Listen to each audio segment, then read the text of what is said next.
اللہ کے رسول صلی اللہ علیہ وآلہ وسلم مسلمانوں اور غیر مسلموں دونوں کے لیے رحمت تھی۔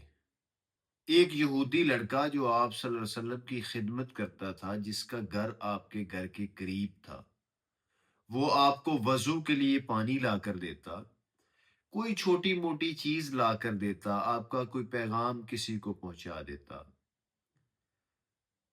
تو ایک دفعہ وہ لڑکا بیمار ہو گیا، کچھ دن نظر نہ آیا، تو آپ صلی اللہ علیہ وسلم نے صحابہ کرام سے دریافت کیا تو انہوں نے بتایا کہ وہ لڑکا بیمار ہے۔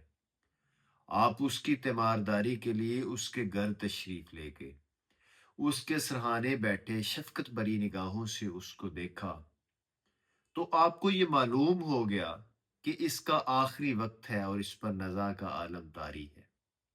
تو آپ صلی اللہ علیہ وسلم نے اس کو کلمہ پڑھنے کی ہدایت کی، تو وہ لڑکا اپنے باپ کی طرف دیکھنے لگ گیا۔ اس کے باپ نے اشارے کے ساتھ اس کو اجازت دی، تو اس لڑکے نے آپ صلی اللہ علیہ وسلم کی ہدایت پر کلمہ پڑھ لیا۔